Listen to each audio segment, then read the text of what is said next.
Hi, welcome to Sense of School of Life Sciences. Today we are going to discuss the topic aquaculture engineering.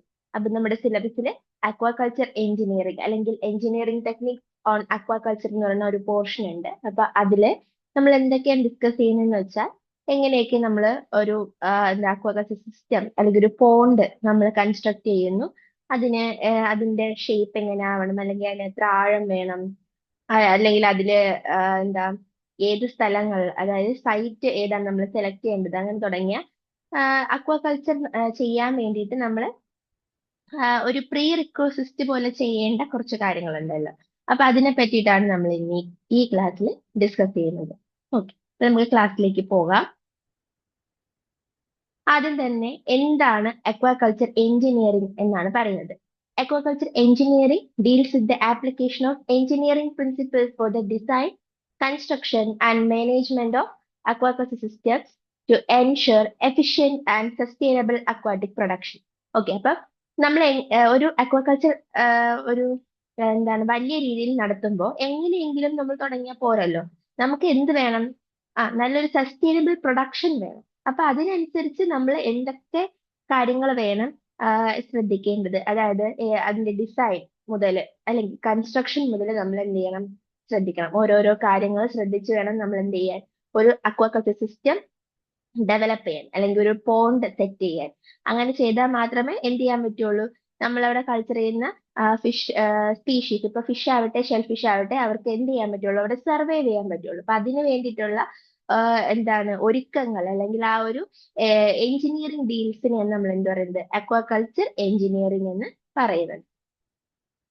ആദ്യം തന്നെ നമ്മൾ aquaculture എഞ്ചിനീയറിംഗിൽ ആദ്യം നമ്മൾ നോക്കേണ്ടത് എന്താണ്? എല്ലാം തുടങ്ങുന്നതിന് മുന്നേ നമ്മൾ എന്ത് ചെയ്യണം? ഇപ്പൊ ഒരു വീട് വെക്കണം, അപ്പൊ നമ്മൾ എന്താ ചെയ്യേണ്ടത്? അതൊരു സൈറ്റ് കണ്ടുപിടിക്കുക എന്നുള്ളതാണ്, അല്ലെ? സൈറ്റ് സെലക്ഷൻ ആണ് ആദ്യം നമ്മൾ ചെയ്യേണ്ട ഒരു കാര്യം എന്ന് പറയുന്നത്. ഓക്കെ, അപ്പൊ സൈറ്റ് സെലക്ഷൻ എന്ന് പറഞ്ഞാൽ എന്താണ്? സ്യൂട്ടബിൾ ആയിട്ടുള്ള സൈറ്റ് നമ്മൾ ആദ്യം തന്നെ കണ്ടുപിടിക്കുന്നു. എന്തിനു വേണ്ടിയിട്ട്? For design. അപ്പൊ നമ്മൾ ഈ ഡിസൈനും പ്ലാനിങ്ങും കൺസ്ട്രക്ഷനും ഒക്കെ നടത്തുന്നതിന് മുന്നേ തന്നെ എന്ത് ചെയ്യണം? ഒരു സ്യൂട്ടബിൾ സൈറ്റ് നമ്മൾ കണ്ടുപിടിക്കണം. ഓക്കെ, അപ്പോ one has to select a site so as to obtain maximum production at a minimum cost of construction and management. അപ്പം നമ്മൾ എപ്പോഴും ശ്രദ്ധിക്കേണ്ട ഒരു കാര്യം എന്താണ്? നമുക്ക് മാക്സിമം പ്രൊഡക്ഷൻ വേണം, സസ്റ്റൈനബിൾ പ്രൊഡക്ഷൻ വേണം, എല്ലാം ശരി. പക്ഷെ നമ്മുടെ കോസ്റ്റ് എത്രത്തോളം കുറയ്ക്കാം എന്നുള്ളത് വേണം നമ്മൾ ശ്രദ്ധിക്കാൻ. അതായത് എങ്ങനെയെങ്കിലും ഒരു സ്ഥലം, ഒരു കുന്നിന്റെ മുകളോ അങ്ങനെ എന്തെങ്കിലും ഒരു നമുക്ക് ഒരുപാട് പൈസ ചെലവാക്കി എന്താണ് നിരപ്പാക്കിയൊക്കെ എടുക്കേണ്ട സ്ഥലങ്ങളൊക്കെ ആണെങ്കിൽ എന്ത് സംഭവിക്കും? അല്ലെങ്കിൽ വെള്ളം, വാട്ടർ അവൈലബിലിറ്റി ഇല്ലാത്തൊരു സ്ഥലത്താണ് നമ്മൾ അക്വാകൾച്ചർ എന്താണ് പോണ്ട് കൺസ്ട്രക്ട് ചെയ്യാൻ വേണ്ടി സ്ഥലം നോക്കുന്നത്. അത് ചെയ്യാൻ പറ്റുമോ? ഇല്ല. അപ്പൊ നമുക്ക് എന്താ വേണ്ടത്? മിനിമം കോസ്റ്റ് നമ്മൾ മുടക്കിക്കൊണ്ട് മാക്സിമം ഈൽഡ് നമുക്ക് കിട്ടണം. അപ്പൊ അതിനനുസരിച്ച് ഉള്ള കൺസ്ട്രക്ഷൻസ് ഒക്കെ നടത്തേണ്ട സ്ഥലങ്ങൾ വേണം, അല്ലെങ്കിൽ നല്ല വെള്ളം ആവശ്യത്തിന് സർപ്ലസ് എമൗണ്ടിൽ വെള്ളം കിട്ടുന്ന സ്ഥലമായിരിക്കണം. അല്ലെങ്കിൽ ഏതെങ്കിലും ഇൻഡസ്ട്രിയുടെ അടുത്തൊന്നും കൊണ്ടുവയ്ക്കരുത്. കാരണം അവരുടെ എന്തെങ്കിലും വേസ്റ്റ് പ്രോഡക്ട്സോ എഫ്ലുവൻസോ ഒക്കെ ഈ പുഴയിൽ മിക്സ് ആവുകയോ മറ്റോ ചെയ്യുകയാണെങ്കിൽ നമ്മൾ പോണ്ടിന് വേണ്ടി എടുക്കുന്ന സ്ഥലം എന്തായി പോവും? പൊല്യൂട്ടഡ് ആയി പോവും, അല്ലേ? അത് നമ്മുടെ ഈ ഒരു മത്സ്യകൃഷിയെ ബാധിക്കും. അപ്പൊ നമ്മൾ എന്ത് ചെയ്യണം? ആ മിനിമം കോസ്റ്റ് നമ്മൾ ഇറക്കിക്കൊണ്ട് മാക്സിമം പ്രൊഡക്ഷൻ കിട്ടുന്നതിന് അനുയോജ്യമായിട്ടുള്ള എന്ത് കണ്ടുപിടിക്കണം? ഒരു സൈറ്റ് ആണ് നമ്മൾ ആദ്യം സെലക്ട് ചെയ്യേണ്ടത്. അപ്പൊ ഈ സൈറ്റ് സെലക്ഷന് വേണ്ടിയിട്ട് കുറച്ച് ക്രൈറ്റീരിയകളാണ് പറയുന്നത്. സ്പീഷീസ് ഇന്റൻഡഡ് ഫോർ കൾച്ചർ, അതായത് ആദ്യം തന്നെ നമ്മുടെ മനസ്സിൽ എന്ത് സ്പീഷീസ് ആണ് നമ്മൾ കൾച്ചർ ചെയ്യേണ്ടത് മനസ്സിലുണ്ടാവണം. അപ്പൊ ആ ഒരു പെർട്ടിക്കുലർ ടൈപ്പ് ഓഫ് ഫിഷിന് സർവൈവ് ചെയ്യാൻ പറ്റുന്ന ഒരു എൻവയോൺമെന്റൽ കണ്ടീഷൻ ആണോ, അല്ലെങ്കിൽ അവർക്ക് സർവൈവ് ചെയ്യാൻ, അവർക്ക് ഇപ്പൊ ചിലപ്പോ എന്താണ് കുറച്ച് മറൈൻ ആയിട്ടുള്ള ഫിഷസിനെയാണ് നമ്മൾ കൾച്ചർ ചെയ്യാൻ ഉദ്ദേശിക്കുന്നത് എന്ന് വെച്ചാൽ നമ്മൾ അതിന് മാരികൾച്ചറാണ് നമ്മൾ ചെയ്യുക. അതിന് നമ്മൾ ഏതെങ്കിലും റിവറിൽ കൊണ്ട് സൈറ്റ് സെലക്ട് ചെയ്താൽ പറ്റുമോ? ഇല്ല. അപ്പൊ അതിനനുസരിച്ച് അത് നമ്മുടെ സ്പീഷീസ് ഏതാണെന്ന് നോക്കിയിട്ട് വേണം നമ്മുടെ സൈറ്റ് സെലക്ട് ചെയ്യാൻ. നമ്മുടെ മനസ്സിലൊരു ഉദ്ദേശം വേണം, ഈ പർട്ടിക്കുലർ സ്പീഷീസിനെയാണ് എന്ത് ചെയ്യാൻ പോകുന്നത്, കൾച്ചർ ചെയ്യാൻ പോകുന്നത്. അപ്പൊ അതിന് സർവൈവ് ചെയ്യാൻ പറ്റുന്ന, അതിന്റെ ഫേവറബിൾ ആയിട്ടുള്ള ഹാബിറ്റാറ്റ് വേണം നമ്മൾ അല്ലെങ്കിൽ ആ ഒരു എൻവയോൺമെന്റ് വേണം നമ്മൾ ഒരുക്കി കൊടുക്കാൻ. ഓക്കെ, അപ്പൊ ആ സൈറ്റ് സെലക്ഷൻ മുന്നേ നമ്മൾ ആലോചിക്കേണ്ട, അല്ലെങ്കിൽ ഏത് സ്പീഷീസിന് വേണ്ടിയിട്ടാണ് എന്നുള്ളത് മനസ്സിൽ വെച്ചേക്കണം. രണ്ടാമത്തെ കാര്യം എന്താണ്? എത്ര വേണം. അതായത് നമ്മൾ ഒരു ലാർജ് സ്കെയിലാണ് ആലോചിക്കുന്നതെങ്കിൽ അപ്പൊ അത്രയും സ്ഥലം നമുക്ക് വേണം. ഓക്കെ. അടുത്ത the culture technology to be adopted. അതായത് നമ്മൾ എന്ത് ടെക്നോളജിയാണ് യൂസ് ചെയ്യുന്നത്. അതായത് നോർമലി ഒരു പോണ്ടിൽ കൾച്ചർ ചെയ്യുന്നതാണോ, അല്ലെങ്കിൽ നമ്മൾ ഈ എന്താണ് റീസർക്കുലേറ്റിംഗ് ആയിട്ടുള്ള, അതായത് ഈ വെള്ളത്തിനെ വീണ്ടും നമ്മൾ ശുദ്ധീകരിച്ചെടുത്തിട്ട് അത് യൂസ് ചെയ്യുന്ന, അല്ലെങ്കിൽ ഇന്റഗ്രേറ്റഡ് ഫാമിംഗ്, അതായത് ഇപ്പൊ എന്താ കൃഷിയും അക്വാകൾച്ചറും കൂടെ നമ്മൾ എന്ത് ചെയ്യുന്നു, അതായത് ആഹ് ഇപ്പം എന്തെങ്കിലും എന്താണ്, ഫോർ എക്സാമ്പിൾ നമ്മൾ ഈ ഡക്ക് വീഡ് ഇന്റഗ്രേറ്റഡ് ഫാമിംഗ് ഒക്കെ നടത്തുമല്ലോ, അതായത് ഡക്കിനെയും ഫിഷിന്റെയും ഒക്കെ ഒരു എന്താണ് ഇവരുടെ എല്ലാം കൾച്ചറിന്റെ ഒരു ഇന്റഗ്രേഷൻ. അപ്പൊ അങ്ങനെ അത് നമ്മൾ ഇനിയുള്ള ക്ലാസ്സസിൽ പഠിക്കും അതിനെ കുറിച്ചൊക്കെ. അപ്പോ ഈ ഇന്റഗ്രേറ്റഡ് ടൈപ്പ് ഓഫ് ഫാമിംഗ് ആണോ നമ്മൾ ഉദ്ദേശിക്കുന്നത്. അപ്പൊ ഇങ്ങനെയുള്ള കാര്യങ്ങൾ, എന്ത് ടെക്നോളജി ആണ് നമ്മൾ അഡോപ്റ്റ് ചെയ്യുന്നത് എന്ന് നമ്മൾ എന്ത് ചെയ്യുക, ആ സൈറ്റ് സെലക്ട് ചെയ്യുന്നതിന് മുന്നേ തന്നെ ആലോചിക്കുക. അതിന് അക്കോർഡിംഗ് ആയിട്ടുള്ള ഒരു സൈറ്റ് വേണം നമ്മൾ എന്ത് ചെയ്യാൻ, സെലക്ട് ചെയ്യാൻ. എമൗണ്ട് ഓഫ് ഇൻവെസ്റ്റ്മെന്റ് ഇൻവോൾവ്, അതായത് നമ്മുടെ കയ്യിൽ എത്ര ബഡ്ജറ്റ് ഉണ്ട് എന്ന് നോക്കിയിട്ടല്ലേ നമ്മൾ ഒരു സൈറ്റ് സെലക്ട് ചെയ്യൂ. അതെ, ഇതൊരു വീട് വയ്ക്കുന്ന പോലെ തന്നെ ഫിഷിന് താമസിക്കേണ്ട ഒരു വീടാണ് അല്ലേ, അതിന്റെ ഒരു എക്കോസിസ്റ്റമാണ് നമ്മൾ ക്രിയേറ്റ് ചെയ്യാൻ പോകുന്നത്. അപ്പൊ അതിനാവശ്യമായിട്ടുള്ള കാര്യങ്ങൾ എല്ലാം നമുക്ക് അടുത്ത് കിട്ടുന്ന, അതായത് വാട്ടർ അവൈലബിലിറ്റി ഉള്ള അല്ലെങ്കിൽ നല്ല പൊല്യൂഷൻ കുറവുള്ള സ്ഥലങ്ങളിലൊക്കെ ആയിരിക്കും നമ്മൾ സൈറ്റ് നോക്കേണ്ടത്.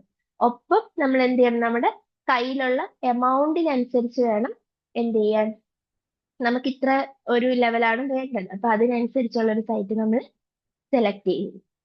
ഓക്കെ. അടുത്ത് നമ്മൾ നോക്കുന്നത് സൈറ്റിന്റെ കണ്ടീഷനും ടോപ്പോഗ്രാഫിയും കുറിച്ചിട്ടാണ്. അതായത് എങ്ങനത്തെ ഒരു സൈറ്റ് ആയിരിക്കും അനുയോജ്യമായിട്ടുള്ളത്, അല്ലെങ്കിൽ പ്രിഫറബിൾ ഏതാണ്, ഒരു ടോപ്പോഗ്രാഫി പ്രിഫറബിൾ, അതായത് ഈ ഒരു അക്വാകൾച്ചർ നടത്താൻ പ്രിഫറബിൾ ആയിട്ടുള്ള ഒരു ടോപ്പോഗ്രാഫി, അതിനെ പറ്റിയിട്ടാണ് നമ്മൾ ഈ സ്ലൈഡിൽ പറയുന്നത്. അതായത് there should be essentially having sufficient area to accommodate all the desired number of ponds. അതായത് നമ്മളിപ്പോ ഒരു പോണ്ട് ആയിട്ടല്ല, പല ഒന്ന് രണ്ട് പോണ്ട് ആയിട്ടായിരിക്കും നമ്മൾ ഉദ്ദേശിക്കുന്നത്. അപ്പൊ അങ്ങനെ നമുക്ക് ഡിസൈഡ് നമുക്ക് നമ്മൾ ഉദ്ദേശിക്കുന്ന അത്രയും പോണ്ട് ക്രിയേറ്റ് ചെയ്യാൻ പറ്റുന്ന, അല്ലെങ്കിൽ അക്കോമഡേറ്റ് ചെയ്യാൻ പറ്റുന്ന ഏരിയ എന്തിനുണ്ടായിരിക്കണം, നമ്മൾ സെലക്ട് ചെയ്യുന്ന സൈറ്റിനുണ്ടായിരിക്കണം. Then land surface preferably flat, probably with uniform gentle slope in on direction. അതായത് എപ്പോഴും നമ്മൾ ഒരു കുന്നിന്റെ മുകളിൽ കൊണ്ട് വയ്ക്കാൻ പറ്റില്ല അല്ലേ, നമുക്കൊരു ഫ്ലാറ്റ് ആയിട്ടുള്ള ഒരു പ്രതലം വേണം. അതുപോലെ ഒരു എന്താണ് ചെറിയൊരു ചരിവ് ഉള്ള എന്നാൽ എന്താണ് നിരപ്പായിട്ടുള്ള സ്ഥലം വേണം നമ്മൾ ഇതിനു വേണ്ടി സെലക്ട് ചെയ്യാൻ. അതായത് ഒരു പർട്ടിക്കുലർ സൈഡിലേക്ക് മാത്രം ഒരു ജെന്റിൽ സ്ലോപ്പ് അല്ലെ, ഒരു ചെറിയ ചരിവുള്ള എന്നാൽ നിരപ്പായിട്ടുള്ള ഒരു സ്ഥലമാണ് നമുക്ക് എന്ത് ചെയ്യേണ്ടത്, പോണ്ട് നിർമ്മിക്കാൻ വേണ്ടിയിട്ട് ആവശ്യം. ഒപ്റ്റിമം സ്ലോപ്പ് എത്രയാണ്? 0.5 മുതൽ 1% വരെയാണ് ആ സ്ലോപ്പ് പാടുള്ള, ഒരു ജെന്റിൽ ചെറിയൊരു ചരിവ്. Okay. The ground slope should not be more than 2% as it needs construction of high and costly embankments. അതായത് ഈ സ്ലോപ്പ് ഒത്തിരി കൂടിപ്പോയാൽ എന്ത് സംഭവിക്കും? നമ്മൾ തടയണയൊക്കെ കെട്ടേണ്ടി വരും അല്ലെ, എംബാങ്ക്മെന്റ്സ് നമ്മൾ കെട്ടേണ്ടി വരും അല്ലെ. അപ്പൊ കോസ്റ്റ്ലി ആയിട്ടുള്ള ഈ കൺസ്ട്രക്ഷൻസ് ഒക്കെ ഒഴിവാക്കാൻ വേണ്ടി നമ്മൾ എന്ത് ചെയ്യുക, ഒരു 0.5 മുതൽ 1% ഒക്കെ ഉള്ള ഒരു സ്ലോപ്പ് ഉള്ള സ്ഥലം വേണം നമ്മൾ എന്ത് ചെയ്യാൻ, ഒരു സൈറ്റ് സെലക്ട് ചെയ്യുമ്പോൾ നമ്മൾ എടുക്കേണ്ടത്. Then forest and damned area should be avoided. അതായത് ഫോറസ്റ്റോ അല്ലെങ്കിൽ അങ്ങനെയുള്ള ഏരിയാസ് നമ്മൾ അവോയ്ഡ് ചെയ്യുന്നതായിരിക്കും നല്ലത്. കാരണം നമ്മൾ ഫോറസ്റ്റ് ആണ് സൈറ്റായിട്ട് എടുക്കുന്നെങ്കിൽ എന്ത് ചെയ്യേണ്ടി വരും, അവിടെ നിൽക്കുന്ന ട്രീസിനൊക്കെ കട്ട് ചെയ്ത് കളയേണ്ടി വരും അല്ലെ. അപ്പൊ അതൊക്കെ നമ്മുടെ കോസ്റ്റ് ഓഫ് കൺസ്ട്രക്ഷനെ കൂട്ടുന്ന കാര്യങ്ങളാണ്. Drainage will be an issue in dam areas. അപ്പൊ നമ്മൾ വെള്ളക്കെട്ട് പോലുള്ള സ്ഥലങ്ങളാണ് സെലക്ട് ചെയ്യുന്നതെങ്കിൽ അവിടെ നമുക്ക് ഈ എന്ത് ചെയ്യണം, പോണ്ട് ഇടയ്ക്കിടയ്ക്ക് ഡ്രെയിൻ ചെയ്തിട്ട് എന്ത് ചെയ്യണം, ക്ലീൻ ചെയ്യണം അല്ലേ. കാരണം എന്താ ടോക്സിൻസ് അല്ലെങ്കിൽ വേസ്റ്റ് ഒക്കെ പോകാൻ വേണ്ടിയിട്ട്.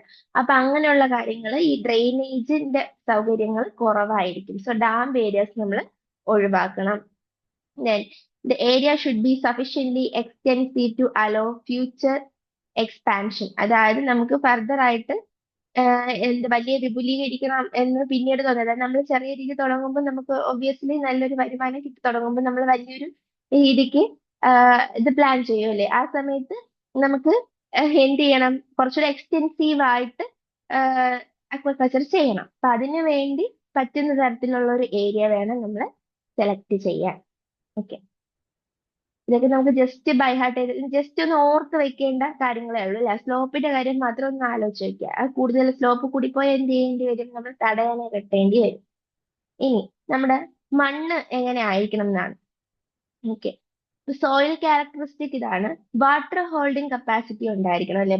വെള്ളത്തിനെ ഹോൾഡ് ചെയ്യാൻ പറ്റുന്ന ഒരു, അതായത് നമ്മുടെ ക്ലേ പോലുള്ള സോയിലൊക്കെ ആയിരിക്കും, അല്ലെങ്കിൽ ഒരു എൻറ്റയർലി ക്ലേ അല്ല, ഒരു ക്ലേയുടെയും സ്ലിറ്റിന്റെയും ഒക്കെ ഒരു മിക്സ്ചർ ആയിട്ടുള്ള ഒരു സോയിൽ ആയിരിക്കും എപ്പോഴും നല്ലത്.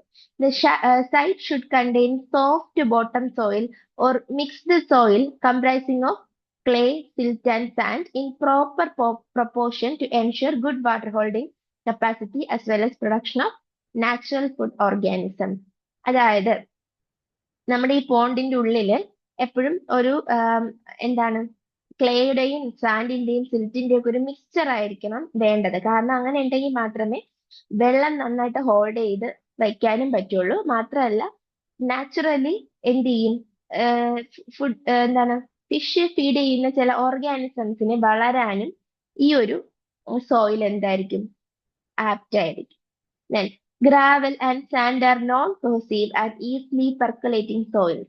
അതായത് സാൻഡും ഗ്രേവലും ഒക്കെ ഉണ്ടെങ്കിൽ അവര് ഇങ്ങനെ കൊഹിസീവ് അല്ലേ. അതായത് കൊഹിസീവ് എന്ന് പറഞ്ഞാൽ എന്താണ്, ഒരു സെയിം ടൈപ്പ് ഓഫ് മോളിക്യൂൾസ് തമ്മിൽ ചേർന്നിരിക്കുന്നത്. അപ്പൊ അങ്ങനെ ഒരു ടൈപ്പ് അല്ല. അപ്പൊ അവരെന്താണ്, ഈസി ആയിട്ട് പെർക്കുലേറ്റ് ചെയ്ത്, അതായത് വെള്ളത്തിന് കടന്നു പോകാൻ പറ്റുന്ന ഒരു ടൈപ്പ് ആയിരിക്കും. ദെൻ ക്ലേയും സ്ലിറ്റും ഫൈൻഡ് ഗ്രെയിനും എല്ലാം എന്താണ്, കോഹസീവ് ആയിട്ടുള്ള സോയിൽസ് ആണ്.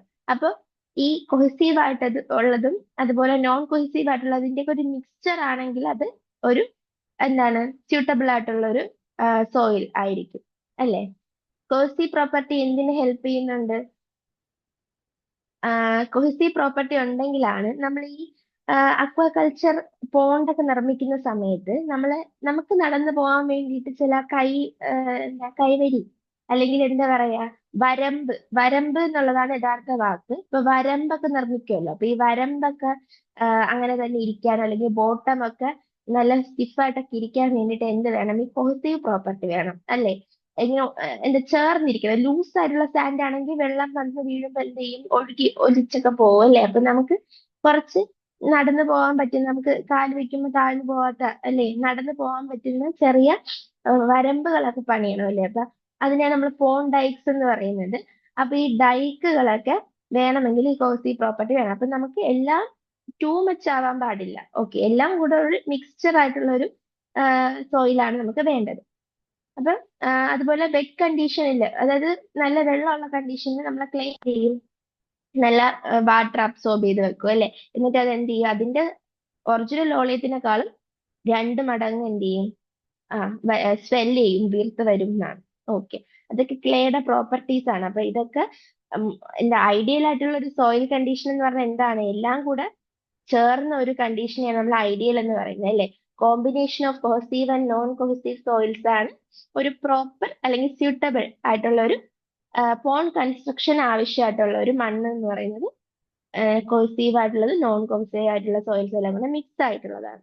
ഇനി ടൂ മച്ച് ഓർഗാനിക് മാറ്റർ ഉണ്ടെങ്കിൽ, അതായത് നമ്മുടെ ഈ സോയിലിനുള്ളിൽ ഓർഗാനിക് മാറ്റർ കൂടുതലാണെങ്കിൽ എന്ത് സംഭവിക്കും, അത് ഹാംഫുൾ ആണ്. അതായത് അൺവാണ്ടഡ് ആയിട്ടുള്ള കാര്യങ്ങളൊക്കെ വളർന്നു വരും, പ്ലാന്റ്സ് ഒക്കെ വളർന്നു വരാൻ ചാൻസ് ഉണ്ട് അല്ലെ. ഇപ്പൊ അതുകൊണ്ട് ഓർഗാനിക് മാറ്ററിന്റെ അളവ് കുറവായിരിക്കണം. Land with a layer of organic matter greater than 0.6 meter deep is unsuitable for ponds because organic stratum will cause excessive seepage losses and oxygen depletion in the pond water when peak. അതായത് ഈ organic matter ഒത്തിരി കൂടുമ്പോൾ എന്ത് സംഭവിക്കും, ഇവിടെ micro organisms ഉണ്ടല്ലേ. ഈ micro organisms ഇതിനെ ഡീകമ്പോസ് ചെയ്യാൻ വേണ്ടിയിട്ട്, അവിടെ എന്തെങ്കിലുമൊക്കെ ചെടികളൊക്കെ വളർന്നു വരും. ദെൻ അത് ഡീകേ ചെയ്യുമ്പോൾ മൈക്രോ ഓർഗാനിസംസ് ഇവരുടെ ഡീകേ നടത്താൻ വേണ്ടിയിട്ട് എന്ത് യൂസ് ചെയ്യും? ഒരുപാട് ഓക്സിജൻ യൂസ് ചെയ്യും. അപ്പോൾ നമ്മുടെ പോണ്ടിൽ ആവശ്യമായിട്ടുള്ള ഓക്സിജൻ എന്ത് ചെയ്യും? കുറയും. ഓക്സിജൻ ഡിപ്ലീഷന് കാരണം. അതുകൊണ്ടാണ് ഒരു 0.6 മീറ്റർ ഡെപ്തിന് മുകളിൽ നമുക്ക് ഓർഗാനിക് മാറ്റർ പാടില്ല എന്ന് പറയുന്നത്. ഓക്കെ. ഇനി നമ്മളൊരു പോണ്ട് കൺസ്ട്രക്ട് ചെയ്യുമ്പോൾ ഐഡിയൽ ആയിട്ടുള്ള പാർട്ടിക്കിൾ സൈസ് ഇതാണ്. ക്ലേ എത്രയാണ്? 0.002 എന്താ മില്ലിമീറ്റർ. ഓക്കെ, അത്രയുമാണ് വേണ്ടത്. അതുപോലെ സിൽറ്റ് ആണെങ്കിലോ 0.0022 0.05 ആണ്. ദെൻ സാൻഡ് എത്രയാണ്? 0.052 ഇതെന്താണെന്ന് വെച്ചാൽ അവരുടെ പാർട്ടിക്കിൾ സൈസ് ആണ് കേട്ടോ. അതായത് ഇപ്പൊ ക്ലേ എന്ന് പറയുമ്പോൾ വളരെ തരിതരി നല്ല ഫൈൻ ആയിട്ടുള്ള പാർട്ടിക്കിൾസ് ആണ് ക്ലേക്ക് ഉള്ളത്. അപ്പൊ ആ ക്ലേയുടെ പാർട്ടിക്കിൾസ് എത്രയായിരിക്കും? 0.002 മില്ലിമീറ്ററിന് താഴെ ആയിരിക്കും അല്ലെ?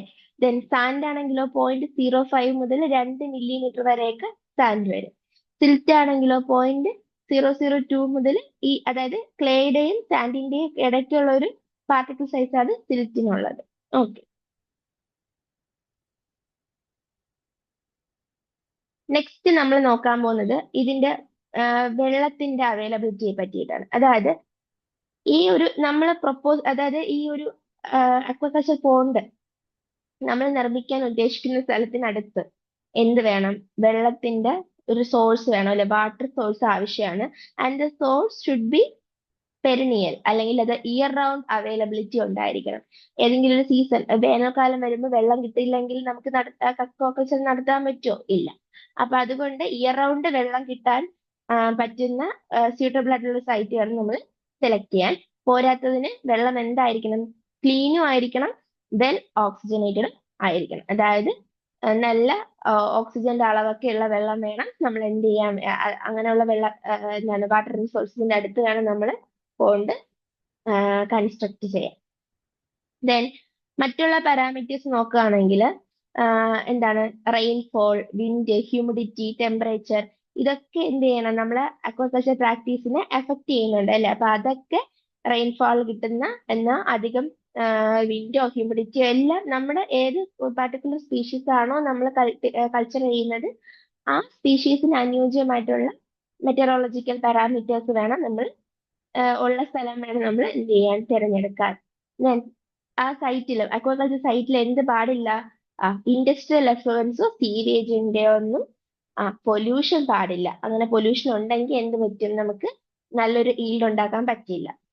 Then socio economic background also should be noted. അതായത് നമുക്ക് ഇങ്ങനെ ഒരു വലിയ ലാർജ് സ്കെയിലിൽ നമ്മളൊരു അക്വാകൾച്ചർ പോണ്ടൊക്കെ കൺസ്ട്രക്ട് ചെയ്യാണ്. അപ്പൊ നമുക്ക് മാത്രം എന്ത് ചെയ്യാൻ പറ്റില്ല. ഇതെല്ലാം എപ്പോഴും അതിന്റെ കാര്യങ്ങളൊക്കെ നമുക്ക് നടക്കാൻ പറ്റില്ലല്ലോ. അപ്പൊ നമുക്ക് എന്ത് വേണം? സ്കിൽഡ് ആയിട്ടുള്ള ഈ അക്വകൾച്ചർ അറിയാവുന്നുള്ള, അല്ലെങ്കിൽ അതിന്റെ പ്രോസസ്സസ് ഒക്കെ അറിയാവുന്നുള്ള സ്കിൽഡ് ലേബേഴ്സ് വേണം അല്ലെ?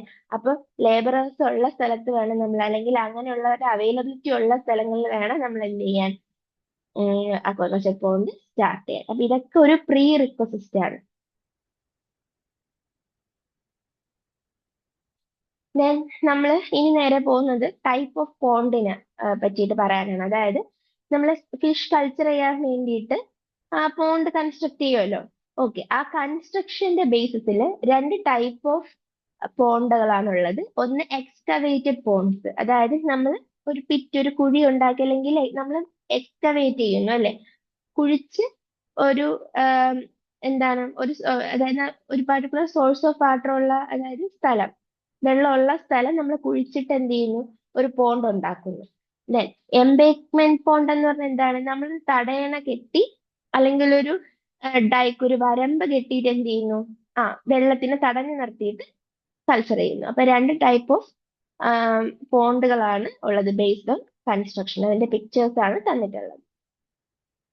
നെക്സ്റ്റ് വാട്ടർ സോഴ്സിന്റെ ബേസിലാണ്. അപ്പൊ വാട്ടർ സോഴ്സിന്റെ ബേസിൽ 3 ടൈപ്പ് ഓഫ് പോണ്ടുകളാണ് ഉള്ളത്. സങ്കൺ പോണ്ട് എന്ന് പറഞ്ഞാൽ എന്താണ്? ഈ പോണ്ടിന് ഇൻലെറ്റും ഔട്ട്ലെറ്റും ഇല്ല. അതായത് ഈ പോണ്ട് എന്താണ്? റെയിൻ ഫെഡ് പോണ്ടാണ്. മഴ പെയ്ത് വെള്ളം നിറഞ്ഞുണ്ടാകുന്ന പോണ്ടാണ് ഈ സൺകൺ പോണ്ട് എന്ന് പറയുന്നത്. അതിലേക്ക് വെള്ളം വരികയോ അതിൽ നിന്ന് വെള്ളം പുറത്തേക്ക് പോകുന്ന സൗകര്യം ഇല്ല. ഇൻലെറ്റോ ഔട്ട്ലെറ്റോ ഇല്ല. ഇനി ബാരേജ് പോണ്ട് എന്ന് പറഞ്ഞാൽ എന്താണ്? ബാരേജ് പോണ്ട് എന്താണ്? റെയിൻഫാൾ അല്ലെങ്കിൽ സ്പ്രിംഗ് വാട്ടർ കൊണ്ട് നിറയുന്ന പോണ്ട് ആണ്. And the pond is formed by collecting water at the base of valley and in low places by creating barrage. അതായത് ഏതെങ്കിലും താഴ്വരയിലോ മറ്റോ റെയിൻഫോളിന്റെ വെള്ളം അല്ലെങ്കിൽ സ്പ്രിംഗ് വാട്ടർ, അതായത് നമ്മളെ സ്ട്രീംസിൽ നിന്നൊക്കെ ഉള്ള വെള്ളം നമ്മൾ എന്ത് ചെയ്യുന്നു, ബാരേജ് കെട്ടിയിട്ട് എന്ത് ചെയ്യുന്നു, ലോ പ്ലേസസിൽ ബാരേജ് കെട്ടി തടഞ്ഞിട്ട് നമ്മൾ എന്ത് ചെയ്യുന്നു, നിർമ്മിക്കുന്നു. അങ്ങനെയുള്ള പോണ്ടിന് നമ്മൾ ബാരേജ് പോണ്ട്സ് എന്ന് പറയുന്നത്. ദെൻ ഡൈവേർഷൻ പോണ്ട്സ് എന്ന് പറഞ്ഞാൽ എന്താണ്, water is diverted through canals or channels. അപ്പൊ ഈ ചാനൽ വഴിയോ അല്ലെങ്കിൽ കനാല് പോലുള്ള സൗകര്യം വഴിയോ വെള്ളം ഡൈവേർട്ട് ചെയ്യാൻ പറ്റുന്ന ടൈപ്പ് ഓഫ് പോണ്ടിനെ നമ്മൾ ഡൈവേർഷൻ പോണ്ട് എന്ന് പറയുന്നു. ഇതൊക്കെ ഒന്ന് അറിഞ്ഞിരിക്കാനാണ്. ദെൻ നമുക്ക് അപ്രോപ്രിയേറ്റ് ആയിട്ട്, അതായത് ഡിഫറെന്റ് പോണ്ട്സിന് വേണ്ടിയിട്ടുള്ള എന്താണ് അപ്രോപ്രിയേറ്റ് അലോക്കേഷൻ. അതായത് ഇപ്പൊ നമുക്ക് നമ്മളൊരു അക്വാകൾച്ചർ ഫാം തുടങ്ങാൻ പോവുകയാണ്. അപ്പൊ അങ്ങനെയാണെങ്കിൽ നമുക്ക് എന്തൊക്കെ ടൈപ്പ് ഓഫ് പോണ്ട് ഒക്കെ വേണ്ടത്? ബ്രീഡിംഗ് പോണ്ട്സ് വേണം അല്ലെ? ബ്രീഡേഴ്സിന് ഇടാൻ വേണ്ടിയിട്ട് ബ്രീഡിംഗ് പോണ്ട്സ് വേണം. ദെൻ ബ്രൂഡേഴ്സ് അല്ലെങ്കിൽ സ്റ്റോക്കിംഗ് പോണ്ട്സ്, അതായത് നമ്മുടെ ബ്രീഡ് ചെയ്യിപ്പിക്കുന്ന, അതായത് നമ്മുടെ സെക്ഷലി മെച്ചർ ആയിട്ടുള്ള ബ്രൂഡേഴ്സിനെ സ്റ്റോക്ക് ചെയ്യുന്ന പോണ്ട് ആവശ്യമാണ്. ദെൻ നഴ്സറി പോണ്ട് വേണം, അതായത് നമ്മുടെ ജുവനൈൽ ഫിഷസിനെ വളർത്തിയെടുക്കുന്ന നഴ്സറി പോണ്ടുകൾ ആവശ്യമാണ്. ദെൻ അടുത്ത ഈ നഴ്സറി പോണ്ടിൽ വളർത്തുന്നതിനേക്കാളും കുറച്ചുകൂടെ വളരുന്ന ഒരു എന്താണ് സൈസാണ് ഈ ഫിംഗർലിങ്സ് എന്ന് പറയുന്നത്. ഫിംഗർലിങ്സിന്റെ സൈസിലുള്ള ഫിഷിനെ വളർത്താൻ വേണ്ടി നമുക്ക് ഫിംഗർലിങ്സിനെ വളർത്തുന്ന ഒരു പോണ്ട് ആവശ്യമാണ്. ദെൻ സാധാരണ നമ്മൾ എന്ത് ചെയ്യുക, റിയറിംഗ് പോണ്ട്സ്, നമ്മൾ വളർത്തിയെടുക്കുന്ന പോണ്ടുകൾ നമുക്ക് ആവശ്യമാണ്. ദെൻ സ്റ്റോക്കിംഗ് പോണ്ട്സ്, ഇവരെ സ്റ്റോക്ക് ചെയ്യുന്ന അതാണ് ഏറ്റവും കൂടുതൽ വേണ്ടത് അല്ലെ? നമ്മൾ എന്താണ് കൾച്ചർ ചെയ്യുന്നത് എന്തിനാണ്, നമ്മളത് എന്താണ് വിൽക്കാനോ അല്ലെങ്കിൽ അങ്ങനെയുള്ള ഫുഡ് പർപ്പസിന് വേണ്ടിയിട്ടായിരിക്കും ഇവരെ കൾച്ചർ ചെയ്യുന്നത്. അപ്പൊ അങ്ങനെ നമ്മുടെ ഫുഡ് സ്റ്റോക്ക്, ആ സ്റ്റോക്കിനെ നമ്മൾ സ്റ്റോക്കിംഗ് പോണ്ട്സ് എന്ന് പറയുന്നത്. അങ്ങനെ നമ്മൾ വിൽക്കാൻ വേണ്ടി എന്താണ് വിൽക്കാൻ പോകുന്ന ഫിഷസിനെയൊക്കെ വളർത്തുന്നത്, അതായത് അത് ആ ഒരു സൈസിലെത്തി ഇനി നമുക്ക് എന്ത് ചെയ്യണം, ഹാർവെസ്റ്റ് ചെയ്യണം. അങ്ങനെയുള്ള ഫിഷസിനെ വളർത്തുന്ന ഒരു പോണ്ടിനെ നമ്മൾ സ്റ്റോക്കിംഗ് പോണ്ട് എന്ന് പറയുന്നത്. അപ്പൊ എന്തൊക്കെ ടൈപ്പ് പോണ്ട് വേണം? ബ്രീഡിംഗ് പോണ്ട്സ് വേണം, ബ്രൂഡേഴ്സിന്, അതായത് നമ്മള് സെക്ഷലി മെച്ചുർ ആയിട്ടുള്ള ബ്രൂഡേഴ്സിനെ സ്റ്റോക്ക് ചെയ്യുന്ന ഒരു പോണ്ട് വേണം, നഴ്സറി പോണ്ട് വേണം, ഫിംഗർലിങ്സിനെ വളർത്തുന്ന ഒരു പോണ്ട് വേണം, റിയറിംഗ് പോണ്ട് എന്ന് പറയുന്ന ഒരു പോണ്ട്, അതായത് ഫിംഗർലിങ്സ് കഴിഞ്ഞ് അടുത്തൊരു യങ് ഫിഷിനെ വളർത്തുന്ന പോണ്ട് വേണം. ദെൻ സ്റ്റോക്കിംഗ് പോണ്ട്സ് വേണം, അതായത് നമ്മൾ ഹാർവെസ്റ്റ് ചെയ്യേണ്ട ഫിഷസിനെ എന്താ ഉൾക്കൊള്ളിച്ചിട്ടുള്ള ഒരു പോണ്ട്. അപ്പൊ ഇത്രയും ടൈപ്പാണ് നിങ്ങൾക്ക് ആവശ്യം. ഓക്കെ, എല്ലാത്തിനും കൂടെ ഒരുമിച്ച് വളർത്തിയാൽ പറ്റുമോ? ഇല്ല അല്ലെ? നമ്മൾ ഹാർവെസ്റ്റ് ചെയ്യുന്ന ഫിഷസിന്റെ കൂടെ ജുവനൈൽസിന് ഇടാൻ പറ്റില്ല. കാരണം അവരെന്ത് ചെയ്യും, ജുവനൈൽസിനെ ഫീഡ് ചെയ്യാൻ ചാൻസ് ഉണ്ട് അല്ലെ? അത് മാത്രമല്ല രോഗങ്ങളൊക്കെ വരാൻ ചാൻസ് ഉണ്ട്. നമുക്ക് വെർട്ടിക്കൽ ഹൊറിസോണ്ടൽ ട്രാൻസ്മിഷൻ ഒക്കെ നമ്മൾ പഠിച്ചിട്ടുണ്ട് അല്ലെ? അപ്പൊ ഇങ്ങനെയുള്ള രോഗങ്ങളൊക്കെ വരാൻ ചാൻസ് ഉണ്ട്. അപ്പൊ ഇവിടെ ക്രൗഡ് ചെയ്യാൻ പാടില്ല. അപ്പൊ അവർക്ക് ഓരോരുത്തർക്കും വളരാൻ ആവശ്യമായിട്ടുള്ള ഫീഡ്സും വ്യത്യാസമായിരിക്കും അല്ലെ? ജുവനൈൽ ആയിട്ടുള്ള കുഞ്ഞു ഫിഷിന് കൊടുക്കുന്ന ഫീഡ് അല്ല ഒരു അഡൽട്ട് ആയിട്ടുള്ള ഫിഷിന് കൊടുക്കുന്നത്.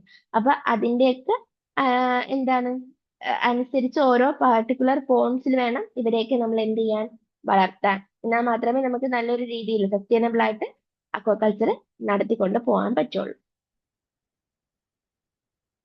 നെക്സ്റ്റ്, പോണ്ടിന്റെയൊക്കെ ഒരു സൈസും ഷേപ്പിനെ പറ്റിയിട്ടാണ് നമ്മൾ ഇനി നോക്കാൻ പോകുന്നത്.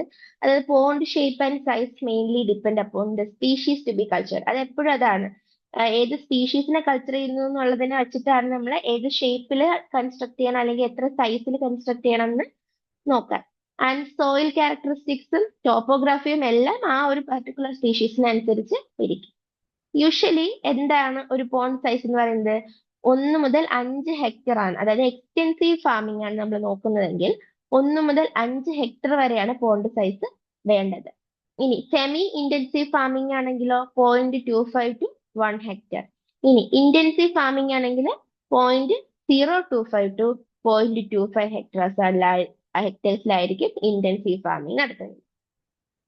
Four intensive farming smaller size ponds are constructed in different shape. അപ്പൊ ഇന്റൻസീവ് ഫാമിംഗിന്റെ കേസിൽ നമ്മൾ എന്ത് ചെയ്യുന്നു, ചെറിയ സൈസിലുള്ള പോണ്ട്സിന് പല പല ഷേപ്പിൽ നമ്മൾ എന്ത് ചെയ്യുന്നു, കൺസ്ട്രക്ട് ചെയ്യുന്നു. സർക്കുലർ ആയിട്ടും സ്ക്വയർ ഷേപ്പിലും ആണ് കോമൺ ആയിട്ട് നമ്മൾ എന്ത് ചെയ്യുന്നത് പോണ്ട് കൺസ്ട്രക്ട് ചെയ്യുന്നത്. കാരണം എന്താണ്, അങ്ങനെ കൺസ്ട്രക്ട് ചെയ്യുന്നത് കുറച്ചുകൂടെ എക്കണോമിക്കലും ആണ്. അതുപോലെ വാട്ടർ സർക്കുലേഷൻ നടക്കാൻ അനുയോജ്യമായിട്ടുള്ള ഷേപ്സ് ആണ്. അതുപോലെ ഡ്രെയിനേജ് പോലുള്ള കാര്യങ്ങളൊക്കെ ചെയ്യാൻ വേണ്ടിയിട്ട് ഈ രണ്ട് ഷേപ്പ്, അതായത് സർക്കുലർ ഷേപ്പും സ്ക്വയർ ഷേപ്പും ആണ് എന്താണ് ആപ്റ്റ് ആയിട്ടുള്ളത്. ഇനി ഇതിനകത്ത് നിറയേണ്ട വെള്ളത്തിന്റെ അളവ് എത്രയാണ്? വാട്ടർ ഡെപ്ത് എത്രയായിരിക്കണം? മിനിമം 1 മീറ്റർ വാട്ടർ ഡെപ്ത് എങ്കിലും വേണം. അപ് ടു എത്ര വരെ ആവാം? 4 മീറ്റർ വരെ ആകാം. Then top width or crown of the dike depend on the height of the dike and its purpose. അതായത് നമ്മുടെ നടന്നു പോകേണ്ട വരമ്പുണ്ടല്ലോ, ആ വരമ്പിന്റെ ഒരു എന്താ നടന്നു പോകുന്ന ആ ഒരു പ്രതലത്തിന്റെ ഒരു വിട്ട് എന്ന് പറയുന്നത്, അതിന് നമ്മൾ ക്രൗൺ ഓഫ് ദ ഡൈക്ക് എന്ന് പറയും. അതായത് മുകൾ ഭാഗം എന്ന് ഉദ്ദേശം. അപ്പൊ അതിന്റെ എന്താണ്, എന്തിനു വേണ്ടിയിട്ടാണ് ഈ ഡൈക്ക് ഉണ്ടാക്കിയത് എന്നുള്ളതാണ്. അത് വെച്ചിട്ടാണ് അതിന്റെ വിട്ട് എത്ര വേണമെന്ന് തീരുമാനിക്കാം. ഓക്കെ, അതായത് നമുക്ക് നടന്നു പോകണം അല്ലെങ്കിൽ ഫീഡൊക്കെ കൊണ്ടുപോകാനുള്ള ഒരു ഡൈക്ക് ആണെങ്കിൽ അതിനനുസരിച്ച് വിട്ട് ആവശ്യമാണ്. ദെൻ മിനിമം ടോപ്പ് വിഡ്ത്ത് എത്രയായിരിക്കും? 2.4 മീറ്റർ ആയിരിക്കും. ഓക്കെ, എല്ലാ ഡൈക്കിനും ഒരു 2.4 മീറ്റർ വിട്ട് വേണം. ആൻഡ് 3 to 4.5 മീറ്റർ ഹൈറ്റ് വേണം. ഓക്കെ, അതാണ് ഒരു മിനിമം അല്ലെങ്കിൽ ഒരു സ്റ്റാൻഡേർഡ് ആയിട്ടുള്ള ഒരു വാല്യൂ എന്ന് പറഞ്ഞാൽ അതാണ്. ടോപ്പ് വിഡ്ത്ത് 2.4 മീറ്ററും ഹൈറ്റ് എത്രയാണ്? 3 to 4.5 മീറ്ററും ആയിരിക്കണം. Then dikes between 4.5 to 6 meter require a top width of 3.7 meter. അപ്പൊ ഇതിനേക്കാളും എന്താണ് ഹൈറ്റ് കൂടിയ ഡൈക്സ് നമുക്ക് ഉണ്ടാക്കാം. 4.5 മുതൽ 6 മീറ്റർ ആണ് ഡൈക്കിന്റെ ഒരു ഉയരം എന്ന് പറഞ്ഞാൽ അവരുടെ ടോപ്പ് വിഡ്ത്ത് എത്ര ആവണം? 3.7 മീറ്റർ ആവണം. ഓക്കെ, അങ്ങനെ ഓരോ കണക്കുകളുണ്ട്. Then most of the main dikes of coastal aquaculture farms are built with a top width between 1.5 to 2.5 meter. അപ്പം നമ്മുടെ കോസ്റ്റൽ അക്വാകൾച്ചർ ഫാംസ് ഒക്കെ നടത്തുമല്ലോ, അപ്പൊ അവരുടെയൊക്കെ ഡൈക്ക് എത്ര, അതിന്റെ ടോപ്പ് വിഡ്ത്ത് എത്രയാണ്? 1.5 to 2.5 മീറ്റർ ആയിരിക്കും. If the dikes are to be used as roadways, a minimum of 3.7 meter top width should be provided. അപ്പൊ നമുക്ക് പർപ്പസ് അനുസരിച്ചാണ്. അപ്പൊ ഒരു റോഡ്വേ ആയിട്ട് നമ്മൾ യൂസ് ചെയ്യുന്നത് നടന്ന് ഈ എന്താണ് ഫീഡൊക്കെ കൊണ്ടുപോകാനോ അല്ലെങ്കിൽ നടന്നു പോകാനോ ഒക്കെ ഒരു സ്പേസ് ആയിട്ടാണ് ഉദ്ദേശിക്കുന്നതെങ്കിൽ ഒരു 3.7 മീറ്റർ വിട്ടെങ്കിലും ആവശ്യമാണ്. ഇനി ഈ സൈഡിന്റെ സ്ലോപ്പ് എത്ര വേണമെന്നാണ്. അതാണ് ഇനി നമ്മൾ നോക്കാൻ പോകുന്നത്. For stability of a dike, അതായത് ഈ വരമ്പിന്റെ സ്റ്റെബിലിറ്റിക്ക് എന്ത് വേണം? ഒരു ചെറിയ സ്ലോപ്പ് ആവശ്യമാണ്. അപ്പൊ നിങ്ങൾ ശ്രദ്ധിച്ചാൽ അറിയാം, നമ്മൾ ചെറിയ പാടവരമ്പത്തേക്ക് പോകുമ്പോഴത്തേക്കും ഈ എന്താണ് വരമ്പ് പണിതേക്ക് എങ്ങനെയാണ്? നേരെയല്ല, കുറച്ച് ചരിച്ചാണ് അല്ലെ. അപ്പൊ ആ ഒരു ചരിവുണ്ടെങ്കിൽ മാത്രമേ അവർക്ക് സ്റ്റെബിലിറ്റി കിട്ടുള്ളൂ. The side slope mainly depend on the soil texture. അപ്പൊ ആ സ്ലോപ്പ് എന്തിനെ ആശ്രയിച്ചിരിക്കും? സോയിലിന്റെ ടെക്സ്ചറിനെ ആശ്രയിച്ചിരിക്കും. അപ്പം എങ്ങനത്തെ കൊഹസീവ് ആയിട്ടുള്ളതാണോ നോൺ കൊഹസീവ് ആയിട്ടുള്ളതാണോ എന്നൊക്കെ ഉള്ളത് ഡിപ്പെൻഡ് ചെയ്തിട്ടാണ് എന്ത് ചെയ്യുന്നത്, സൈഡിന് സ്ലോപ്പ് കൊടുക്കുന്നത്. The flatter the slope the more stable will be the Dijk. അതായത് സ്ലോപ്പ് എന്ന് പറയുന്നത് ഒരു ജെന്റിൽ സ്ലോപ്പ് ആയിരിക്കുക, അല്ലെങ്കിൽ ഒരു ഫ്ലാറ്റർ ആയിട്ടുള്ള സ്ലോപ്പ് ആണെങ്കിൽ എന്തായിരിക്കും?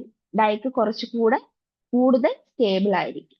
അപ്പൊ അതിന്റെ ഒരു ഐഡിയൽ സ്ലോപ്പിന്റെ ഒരു എന്ന് പറഞ്ഞാൽ എത്രന്റെ ബിറ്റ്വീൻ ആയിരിക്കും? 1.5 to അല്ലെങ്കിൽ 1.5:1 to 2:1 അതിന്റെ ഇടയ്ക്ക് ആയിരിക്കണം എന്ത് ഒരു സ്ലോപ്പ് വരേണ്ടത്, ഈ സ്ലോപ്പ് വരേണ്ടത്. എന്നാൽ മാത്രമേ എന്ത് സംഭവിക്കുള്ളൂ? അതിന് സ്റ്റെബിലിറ്റി കിട്ടുള്ളൂ. ഓക്കെ, ഇനി ഏത് ടൈപ്പ് സോയിലാണ്, അതായത് ടൈപ്പ് ഓഫ് സോയിൽ വെച്ചിട്ടാണ് നമ്മൾ സൈഡ് സ്ലോപ്പ് കൊടുക്കുന്നത്. ഇപ്പൊ ക്ലേ സോയിൽ ആണെന്ന് വെച്ചോ, ക്ലേ ആണ് ഉള്ളതെങ്കിൽ സ്ലോപ്പ് എത്രയായിരിക്കും? 1:1 ആയിരിക്കും സ്ലോപ്പിന്റെ ഒരു റേഷ്യോ എന്ന് പറയുന്നത്. ഇനി ലോമി സോയിൽ ആണെങ്കിൽ 1.5:1. സാൻഡി സോയിൽ ആണെങ്കിൽ 2:1. ലൂസ് ആയിട്ടുള്ള സോയിൽ ആണെങ്കിൽ 2.5:1 ആയിരിക്കും സ്ലോപ്പ് കൊടുക്കുന്നത്. ഇതൊക്കെ ജസ്റ്റ് നിങ്ങളൊന്ന് അറിഞ്ഞു വെച്ചേക്കുക. ദെൻ എയറേറ്റേഴ്സ്. എയറേറ്റേഴ്സ് വളരെ ഇമ്പോർട്ടന്റ് ആയിട്ടുള്ള ഒരു കാര്യമാണ് ഈ ഒരു പോർഷനിൽ. അപ്പൊ ഈ ഒരു പാർട്ട് അക്വാകൾച്ചർ എഞ്ചിനീയറിംഗിന്റെ ഒരു ഫസ്റ്റ് പാർട്ടാണ് ഈ വീഡിയോയിൽ ഉൾപ്പെടുത്തിയിട്ടുള്ളത്. അപ്പൊ അതിൽ നമ്മൾ ലാസ്റ്റ് ഡിസ്കസ് ചെയ്യാൻ പോകുന്നത് എയറേറ്റേഴ്സിനെ കുറിച്ചിട്ടാണ്. എയറേഷൻ എന്ന് പറഞ്ഞാൽ എന്താണ്? It is A process of mixing of air with water അല്ലെ? അതിനെ നമ്മൾ എയറേഷൻ എന്ന് പറയുന്നത്. ഇത് എന്തിനാണ് ചെയ്യുന്നത്? നമ്മൾ തുടക്കത്തിൽ പറഞ്ഞായിരുന്നു, വാട്ടർ എങ്ങനെയായിരിക്കണം? ഗുഡ് ക്വാളിറ്റി ആയിരിക്കണം. ഒപ്പം എന്താണ്, ഓക്സിജൻ ഡിസോൾവ് ഓക്സിജന്റെ എമൗണ്ട് കൂടുതലായിരിക്കണം അല്ലെ? അപ്പൊ ക്വാണ്ടിറ്റി ഓഫ് ഓക്സിജൻ കൂട്ടാൻ വേണ്ടിയിട്ട് നമ്മൾ എന്താ ചെയ്യുന്നത്? എയറേഷൻ ആണ് ചെയ്യുന്നത്. അപ്പൊ എയറേറ്റേഴ്സ് വെച്ചിട്ടാണ് നമ്മൾ എയറേഷൻ, അതായത് വെള്ളത്തില് വാട്ടറിൽ എയർ മിക്സ് ചെയ്യുന്നത് നമ്മൾ ചില ഡിവൈസസ് വെച്ചിട്ടാണ്. ഓക്കെ. അതായത് എന്തെങ്കിലും നിങ്ങൾ കണ്ടിട്ടില്ലേ പഴയ വീഡിയോ, സിനിമ ഒക്കെ കാണുമ്പോഴത്തേക്ക് അതിനകത്ത് ഇങ്ങനെ എയറേറ്റേഴ്സ് ഇങ്ങനെ ചക്രം പോലെ വെച്ചിട്ടുള്ളത് കാണാറുണ്ട് അല്ലെ? ചില ആൾക്കാർ അതിലിരുന്ന് ഇങ്ങനെ ചവിട്ടി അത് കറക്കുമ്പോഴത്തേക്ക് എന്ത് പറ്റും? വെള്ളം ഇങ്ങനെ ടർബൈൻ പോലത്തെ സംഭവങ്ങളല്ല. അപ്പൊ അതൊക്കെ എന്തിനാണ്? വെള്ളത്തിൽ ഓക്സിജൻ കൂടുതൽ മിക്സ് ചെയ്യാൻ വേണ്ടിയിട്ട് വച്ചിട്ടുള്ളതാണ്. അപ്പൊ അതിനെ നമ്മൾ എയറേറ്റേഴ്സ് എന്ന് പറയുന്നത്. Then ഈ എയറേഷന്റെ പ്രിൻസിപ്പിൾ എന്താണെന്നാണ് നമ്മൾ ഇതിൽ നോക്കാൻ പോകുന്നത്. അതായത് ഈ പ്രിൻസിപ്പിൾ പറഞ്ഞ് നമ്മളിവിടെ നിർത്തും. അത് കഴിഞ്ഞ് നമ്മൾ മറ്റൊരു വീഡിയോ ആയിട്ടായിരിക്കും, ഇതിന്റെ പാർട്ട് 2 ആയിട്ടായിരിക്കും ബാക്കി ചെയ്യുന്നത്. അപ്പോൾ എയറേഷന്റെ പ്രിൻസിപ്പിൾ എന്ന് പറഞ്ഞാൽ എന്താണ്? അറ്റ്മോസ്ഫിയറിലെ 21% ആണ് ഓക്സിജൻ. അത് നമുക്ക് അറിയാം അല്ലേ? ഏറ്റവും കൂടുതലുള്ളത് നൈട്രജൻ ആണ്. അപ്പോൾ when air is in contact with water, oxygen എന്ത് ചെയ്യും? വെള്ളത്തിന്റെ അകത്തേക്ക് കയറും. And the pressure of oxygen in the water equals the pressure of oxygen in the air അല്ലെ? എപ്പോഴും അങ്ങനെയല്ലേ? നമ്മുടെ എയറിലുള്ള ഓക്സിജന്റെ അതേ പ്രഷറിൽ വാട്ടറിൽ ആയി കഴിയുമ്പോഴാണ് എന്ത് ചെയ്യുന്നത്? എന്താണ്, നമ്മുടെ എയറിലുള്ള ഓക്സിജൻ വാട്ടറിലേക്ക് മിക്സ് ആകുന്നത്.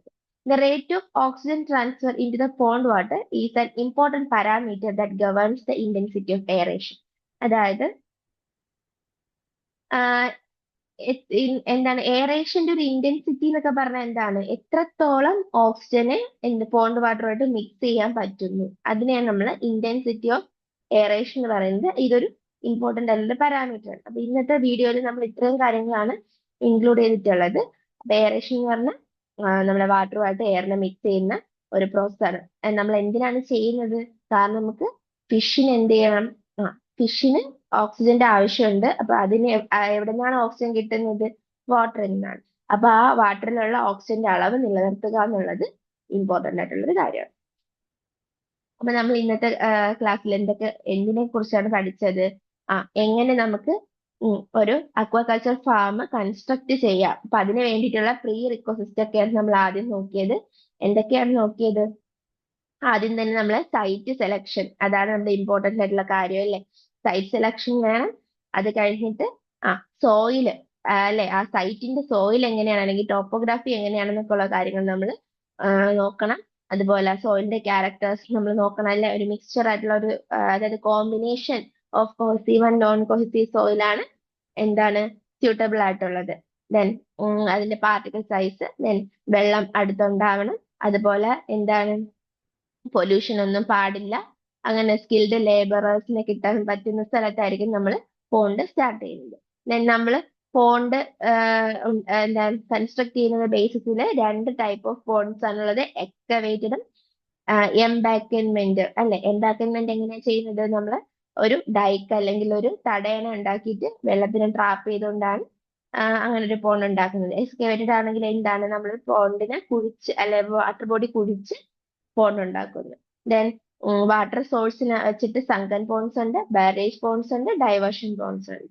അപ്പൊ ഇതൊക്കെ എന്താണെന്ന് അറിയാം. അതുപോലെ നമ്മൾ എപ്പോഴും പോണ്ട് ഉണ്ടാക്കുമ്പോഴത്തേക്കും എന്തൊക്കെ ടൈപ്പ് പോണ്ട് നമുക്ക് ആവശ്യമാണ്? ബ്രീഡിംഗ് പോൺസ് വേണം, ബ്രൂഡേഴ്സിനെ സ്റ്റോക്ക് ചെയ്യുന്ന പോൺസ്, നഴ്സറി പോൺസ്, ഫിംഗർലിങ്സ് വളർത്തുന്ന ponds, rearing ponds, then stocking ponds, അതായത് നമ്മൾ ഹാർവെസ്റ്റ് ചെയ്യേണ്ട ആൾക്കാർ വെക്കേണ്ട പോൺസ്.